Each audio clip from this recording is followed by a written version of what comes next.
Today is going to be all about doing an engine tune-up and maintenance check. So what does that involve?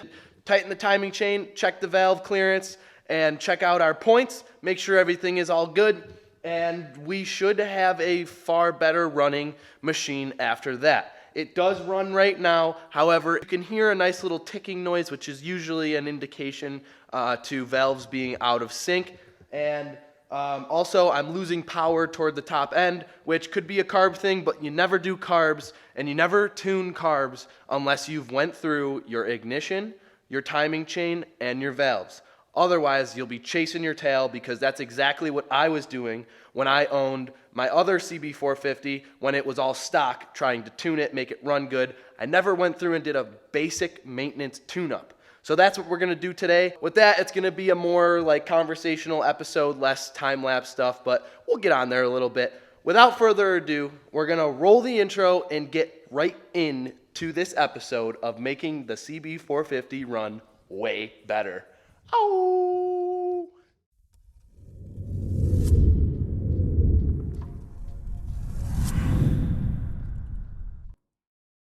All right, guys, I'm going to hop on the voiceover real quick and sort of give you a little breakdown of what's going on before we really get into the specifics of this episode. As you can see, I'm just giving the bike a nice wash.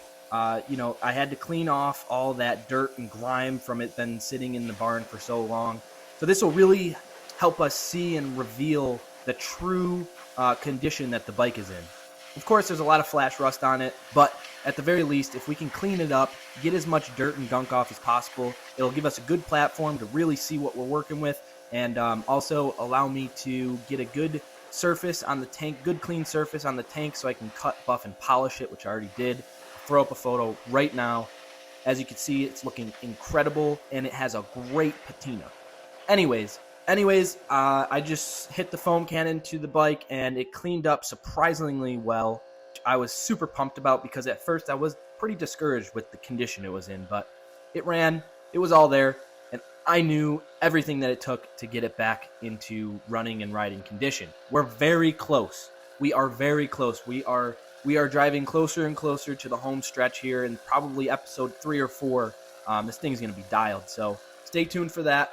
But in the meantime, I want to transition to the next clip, which is very important to me and introducing this someone to the vlog, because this someone and the bike that we're going to show you in the next clip here is a major part of why I got into all this stuff in the first place. So without further ado, clip to the next shot, and I will hop back on the voiceover when it's necessary. Cheers.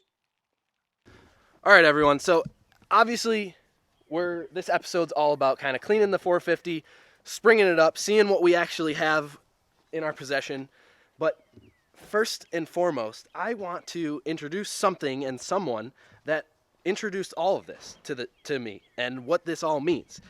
So it all started with this beautiful 1977 XS 650. And here's the man behind the build. Hello, everybody. So this is a 77 XS 650.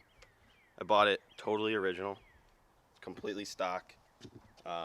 We'll throw up. I'll stitch a stock photo of what it looked like above. Ran it like that for a little bit. It ran fine. Didn't need any work. Engine was good. Guy rebuilt the entire engine. And then I kind of just started chopping and cutting, and I just wanted a cafe. And we learned everything pretty much on this bike.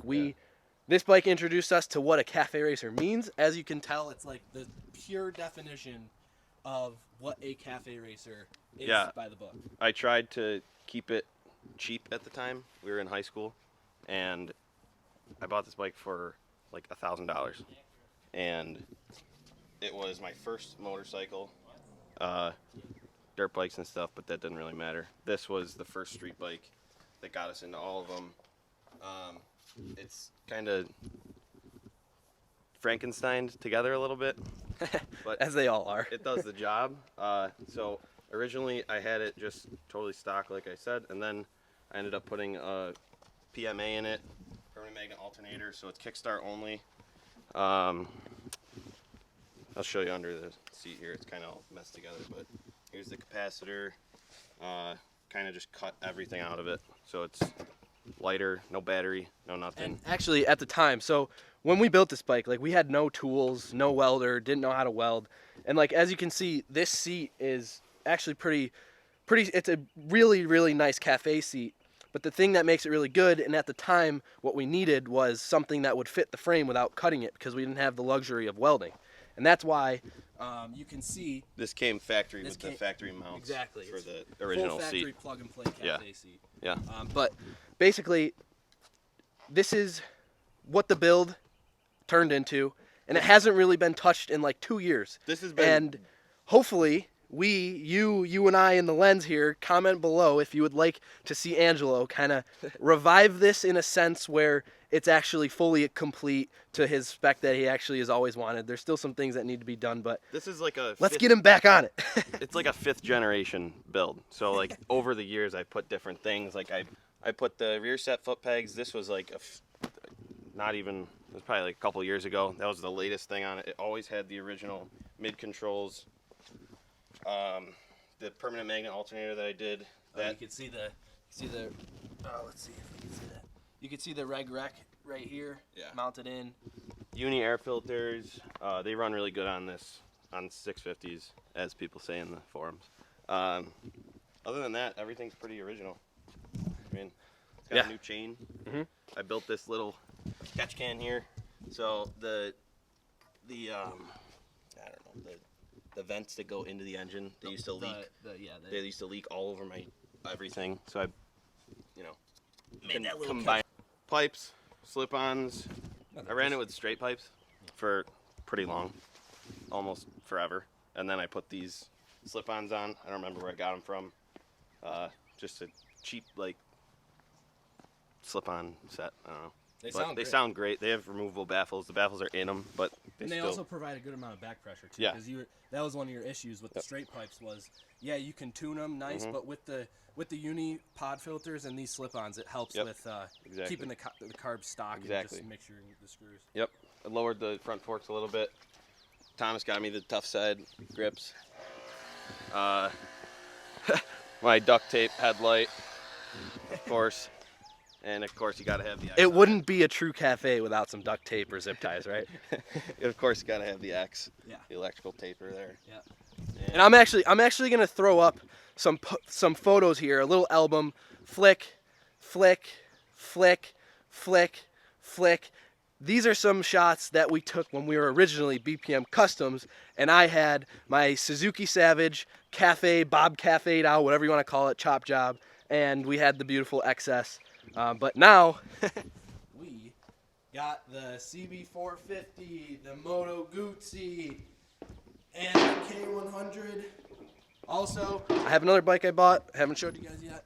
And on top of it all, the beautiful CB750 that we all know. Regardless, I just wanted to introduce Angelo and this monumental and this honorable piece to the inventory of bikes. This is what started it all. Every time we see this, ride it, hear it, brings back a whole ton of memories. And hopefully we can get Angelo, convince him a little bit to get back on it a little more. He's a Harley guy now. He's hooked. It's okay. Harleys aren't bad. I do like them. But, this is the vintage. Can't forget the roots.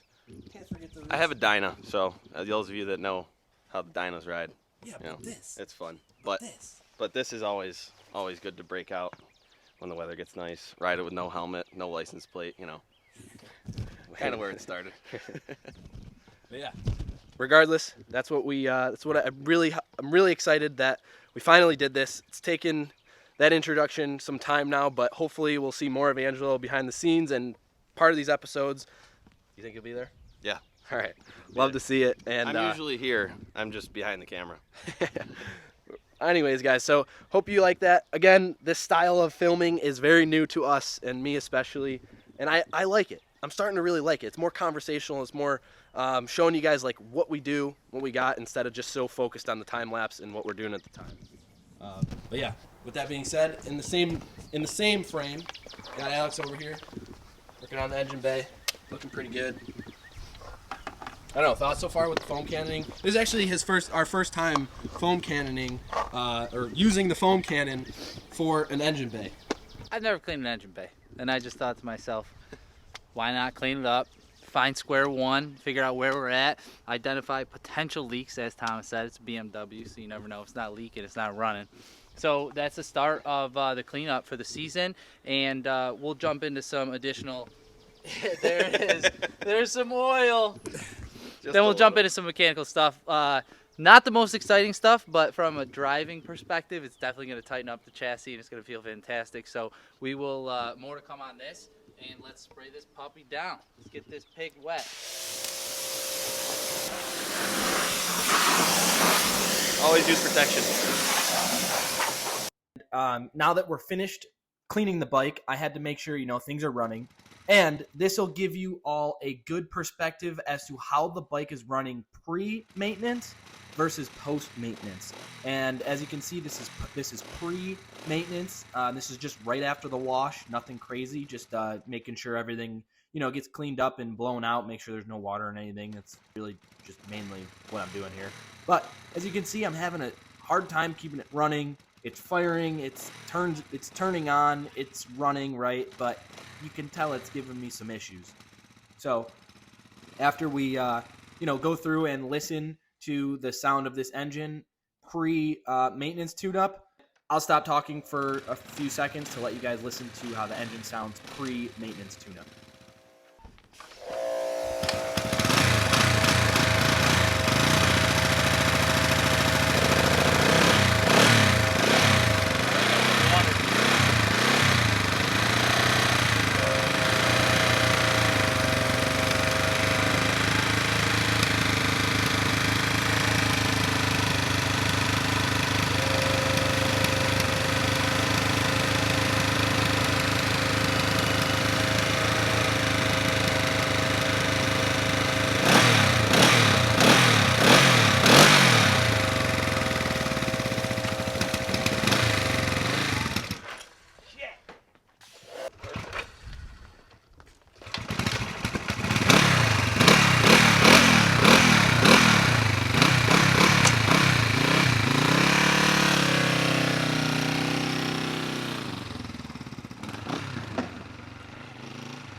Now it's time to roll the bike onto the lift and get prepared for our engine maintenance and tune-up and just a quick walkthrough of everything and seeing what we're working with. So without further ado, we're going to cue up the music and get right into the time-lapse of me doing all this work.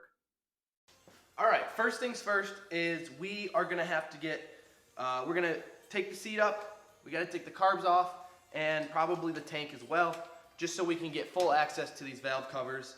We're going to start by lifting up the seat, and I am going to take the tank off first.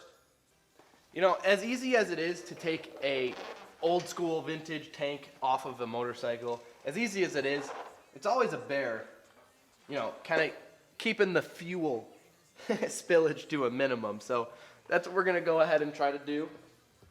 And here, right here, of course, we're going to get some spillage. We're going to put this here, and then we are going to grab another towel, sort of just kind of hold it, because there's no good way. There is no good way. Oh, look at that. Wow, nice. Very nice. See? There you go. Not too bad. Sometimes it's a pain, sometimes it's not, but the previous owner put on a new petcock and new fuel line, so that makes my life a lot easier. Usually these lines are all like hard and stiff and impossible to work with. So here we go. Here comes the tank.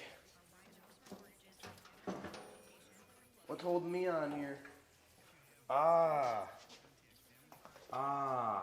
That. The infamous horrible design of the CB450. How do we do this? I forgot. How do we do this? Because if we cut this line right here, let me show you. All right, so I had this issue with my other 450. See, there's like this overflow right here that goes underneath the frame, which is a horrible design. and I actually routed it on my old bike to spill out or to route above, which doesn't really serve the purpose of what those holes are there for, but it allows you to get the tank off. And in this situation, we are not going to be able to get the tank off unless we drain the fuel out, which is no fun, to be honest. All right, well, let's go ahead and do that.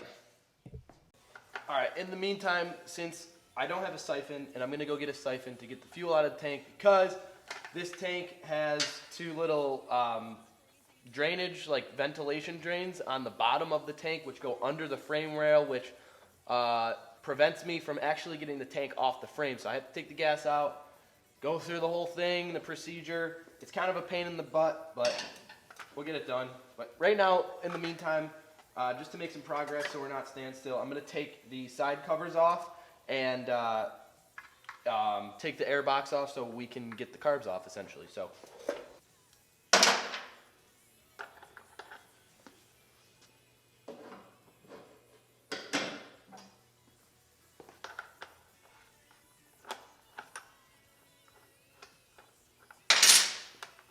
Well, the good thing is I have experience working on these, so it shouldn't be too hard to get this all taken apart and stuff. So, oh yeah, that air box is chewed the heck up, man. All right. Now that I'm looking at this, I may not have to.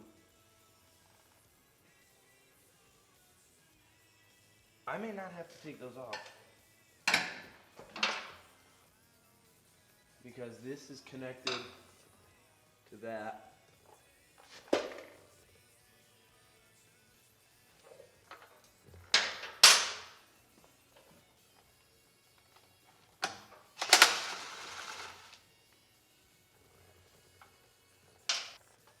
Okay, there's one side done. All right, now I'm gonna do the simple task of taking the carbs out. I already got the left side out, but right side here seems a little corroded and may require a little bit of finagling here, but I'll get it out.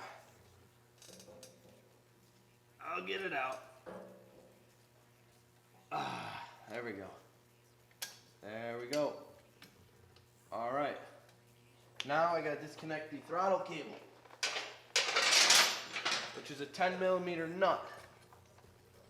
Locks in. Boom. Now I gotta take this up. Unscrew this. Old. This thing hasn't been touched since 1982. I would imagine it hasn't been touched much since. As you can see, there's a bunch of rust everywhere, but that's nothing steel wool can't take off. The steel wool has actually already done wonders to the front and rear rims and like the engine cases with all the oxidization and stuff. Steel wool, 00 steel wool is amazing. All right, I should probably invest in some new throttle cables because we're here, might as well. But here is the right carb. Not too shabby. While I'm at it, obviously, I'm going to clean the carbs, as part of the procedure of what I'm doing here today. But next step is I need to go to the store and grab a siphon to get the gas out of the tank so I can get the tank off and the valve covers off. So I'm actually pretty excited. I'm a little nervous, but I'm also excited because I get to see inside the engine and make sure and, check out the lobes, check out the cams and see what everything is looking like. And I'm pumped because it runs strong right now. It fires up first, second kick, but it's not quite there. I can hear the valves aren't fully seating and it's resulting in lack of power. and also a little bit of engine noise. You'll notice the engine. So they're vintage engines. So of course they're going to make mechanical noises. So that's not what I'm saying. There's a distinct sound that comes from these engines when any engine, but these engines in particular when the valves aren't fully seated. You almost hear like a little spitting tick.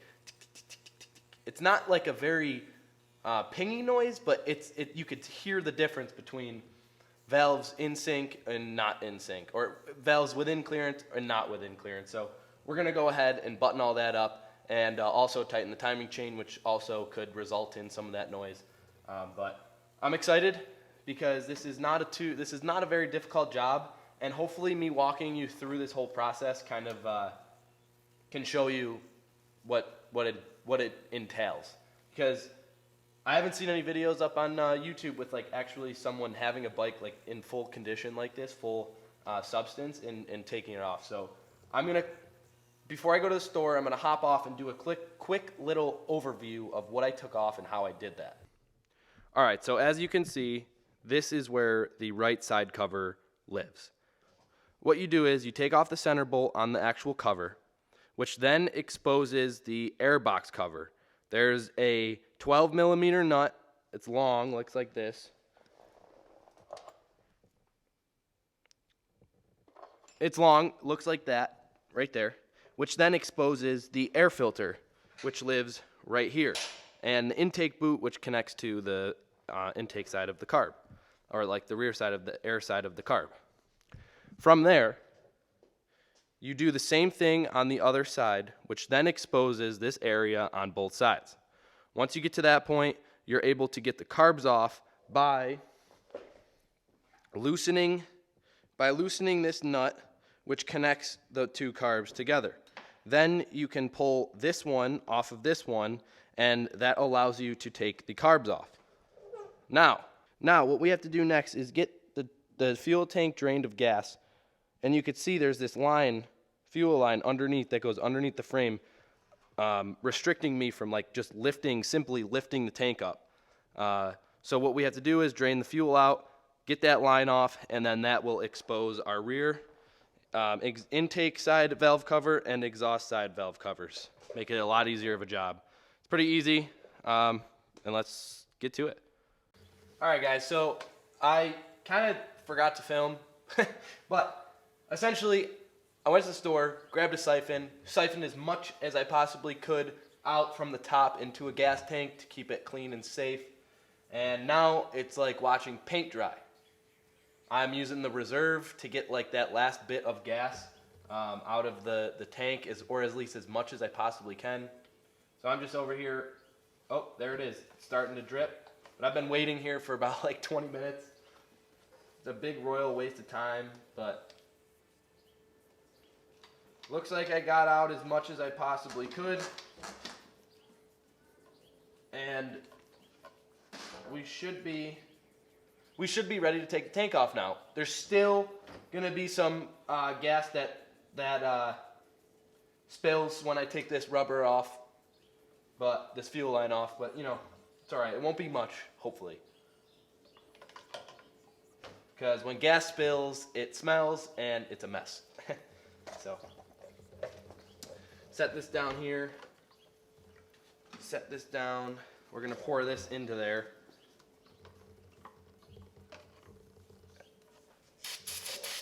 Just clean this up.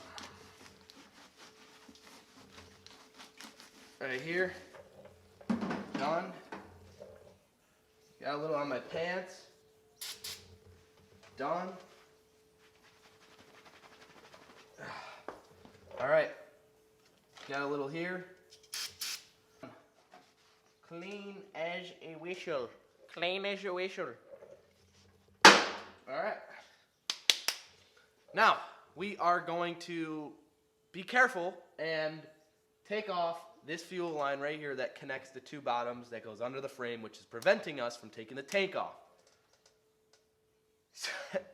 So I'm going to tip the bike to one side, to the kickstand side, and hopefully I'll undo the opposite fuel line side, take the tank off, tilt it, put the line back on, and we should be okay. So Let's see what happens.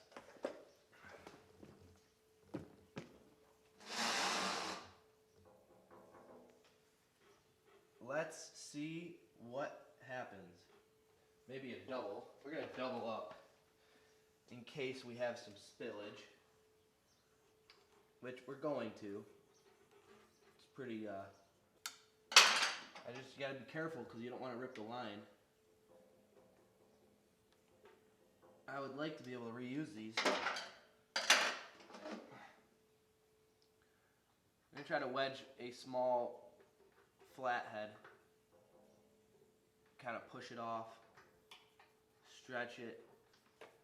Working on vintage bikes at its finest. Let's adjust this. What the hell did this guy do? It's almost like he glued it on. Not literally, but literally. So what I'm trying to do is just wedge this screwdriver in, loosen it up in there, get it to spin, and I'm going to bunch up this towel for preparation when this spills, because it will. Hey! Look at that! Haha! We got it! And it's not spilling. Oh, well, this is going to spill, actually. So, I'm going to drain the fluid, the fuel, out of the line. Yep, there it goes. Okay. Look at that. Should be good to go.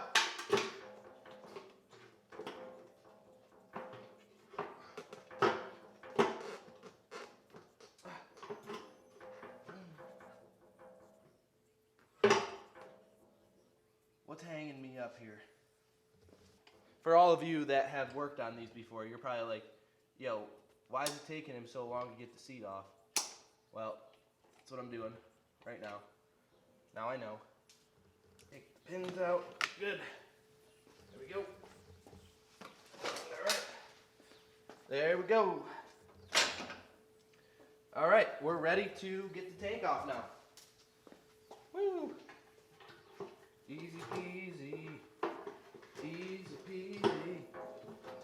Lemon squeezy.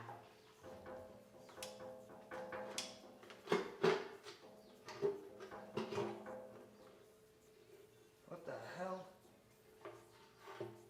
Oh, that's a stupid thing. Alright, we're dripping gas everywhere, guys. We're dripping gas. This petcock is supposed to be off, but it's still leaking for whatever reason, which is pretty dumb if you ask me. And now I gotta fucking clean more. Alright.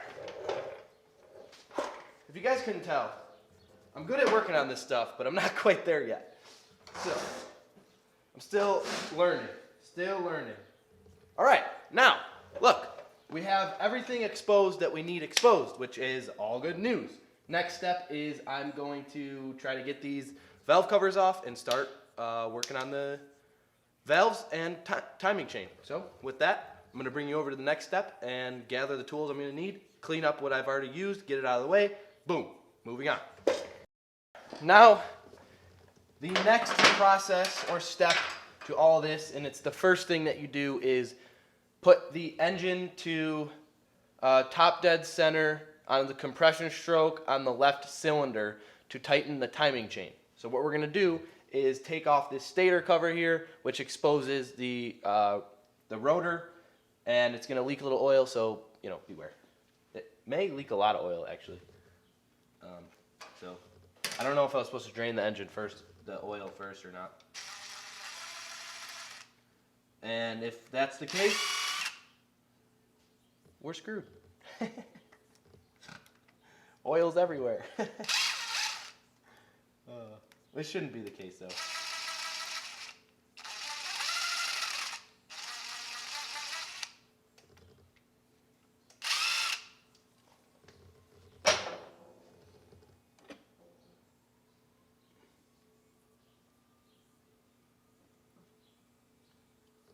Okay. I think I need to drain all the oil.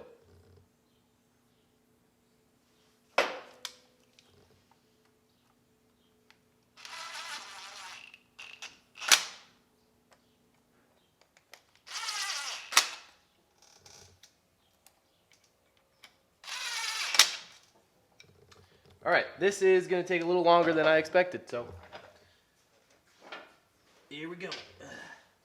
So I don't know if this is connected where it Isn't there a timing chain adjuster? drains everything, or I'm actually gonna do this. Isn't there an adjuster? Yeah, but you have to put the engine to the right.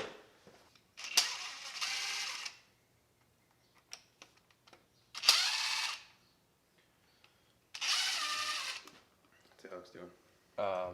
Working. Yeah. Okay, I don't have to drain all the oil, just right here.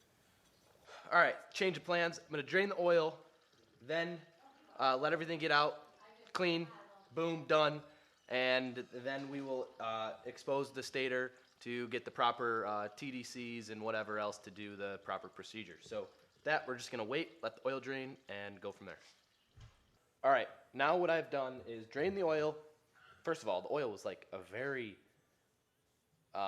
low weight oil, which is going to change. I run 2050 high zinc Valvoline oil in all of my vintage bikes because the wet clutch, the zinc helps with clutch slip issues, and it also helps with anti-wear on all the mechanical components.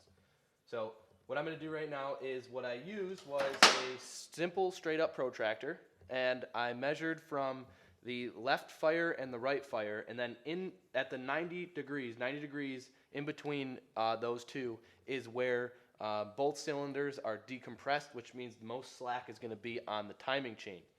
That allows us to loosen the chain tensioner, which automatically then will tension the chain, and we'll go from there. As you can see, right here is the timing chain. We're going to loosen this lock nut. Going to give us an issue. There we go. We're going to back this all the way out. Let it sit a few seconds. Let it tighten. Okay. Should be done by now, but I'm going to let it sit for a minute. Essentially, you just want to loosen it up, back it out as much as possible, and then we're just going to go down and tighten it back up. All right. Timing chain should be done. Timing chain should be all done now. Great. Moving on to, we'll do the intake side valves. So what we're going to do is take off all of these 10 millimeter nuts, which will expose the intake side of the valves. All right, for this, there's no sequence per se. Just be careful, as I almost just tightened and stripped the bolt. So, yeah, good start, right? All right, we're just gonna back these out. And I have actually a ton of extra bolts, so we're gonna get rid of this janky one and get a proper one. Now, this is my first time doing a full maintenance check on this 450. I never did it on my other one, which I regret, because I know the engine ran real strong, just it never really ran full optimal charge. So I wasn't planning on doing a rebuild on the engine. I was thinking of just doing a, take off the top end, do a refresh. Honestly, I don't have to, but I probably will. All right. Mike wants a bike for his friend to maybe fix it, and I'm like, dude, I will fix it. Well, These lobes are in decent condition. All right, so I am not gonna actually show you the process of me like shimming and like making the clearances all good. You can reference Common Dash Motors YouTube video for the specs and stuff. It's like 3 thou, but then you use a 4 thou, get it tight, and then they change it to a 3,000. So you want to finish it with the 3,000. So just reference their video. I don't really have to go in depth there. There's other videos. It's pretty standard. But essentially, I'm just kind of walking through the whole process of kind of taking the bike apart, getting it back to running condition from me finding it in a barn. I think it's pretty fun. And when you have it on the LT, you'll be able to do the left intake and left exhaust. Then you rotate 360 degrees and you do the right side. Pretty straightforward, pretty easy, and that's it. So with that, we're gonna kind of I'm gonna go do it and get back on here when I'm done.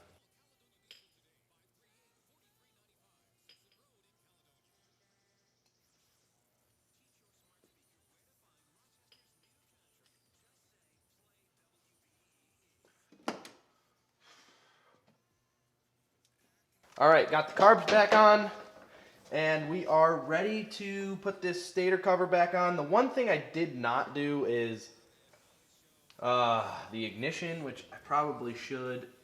I just don't feel like doing it, to be really honest. But I know it will make my bike run better if I do it.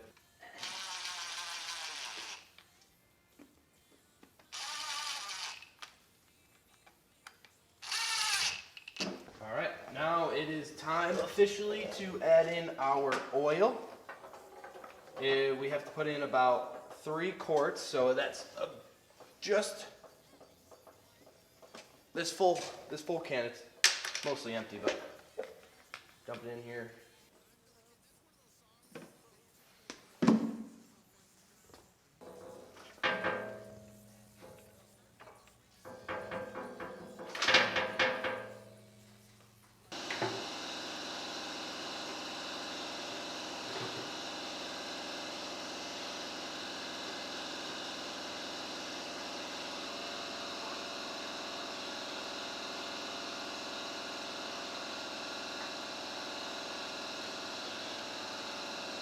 Alright guys, so theoretically we should have a far better running and operating bike after what we sort of went through to clean it up. So I guess it's just wait and see. I'm pretty thrilled with how it came out.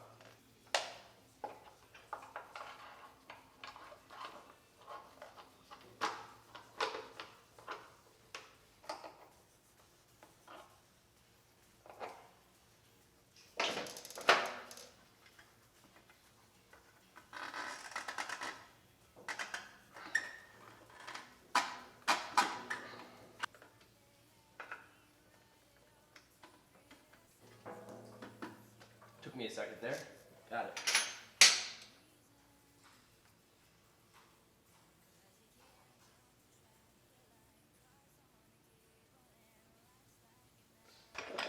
Alright, I'm going to go ahead and finish up the right side airbox and side cover, button everything up, get this off of the lift, and let's see how it runs, if it runs any better. So without further ado, I'm going to go finish that up, and then I will meet you outside for a test ride.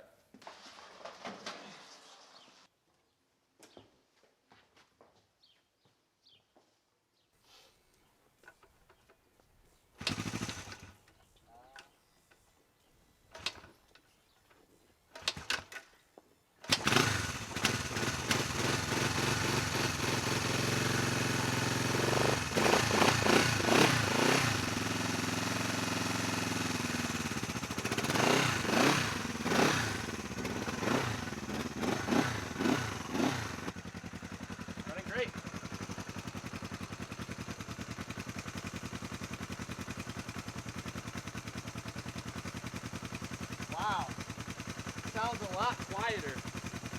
The engine noise, no engine noise overall. No engine noise, no ticking. It was loud as fuck. That was the valves in the timing chain. It sounds mechanical, but still much less mechanical. Far less. Right? Far less mechanical. Sounds Wow. like it's Alright guys, so I think that's going to conclude it for this episode.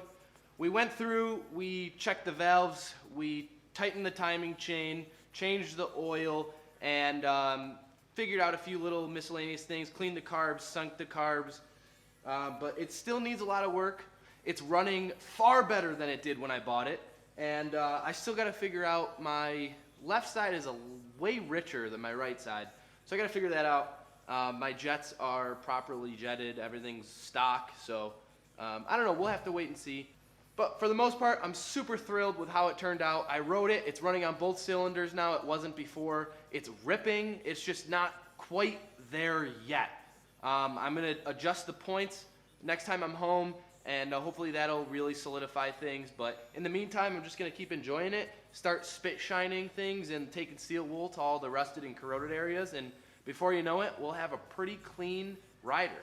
So, super pumped, very happy I got this thing. It's already worth double what I paid for it, so I can only imagine how it's going to look and how much it'll be worth once I go through it all and, you know, shine it up a bit. It's going to stay patinaed and stay all original. So nothing custom with this bike, just all stock riding and enjoying it. So with that being said, we're going to wrap up this video and this episode. And I hope you're all enjoying this little separate portion of the channel. And I'm going to pick up a new bike in early May, and we're going to kind of do the same sort of series with it. Next episodes will be, you know, getting this thing even more dialed in running-wise, and then also starting to, like, clean up the rust on the rims, and, you know, you get it. But hope you're enjoying. I know I am. The thing's riding great, and super pumped. So, yow! Catch you in the next episode, fellas. And I didn't forget, because at Mile Zero Racers, we are one team and one family. And as always, my fam bam, wham-a-dam bam, thanks for being dope, and I'll catch you in the next episode. Peace.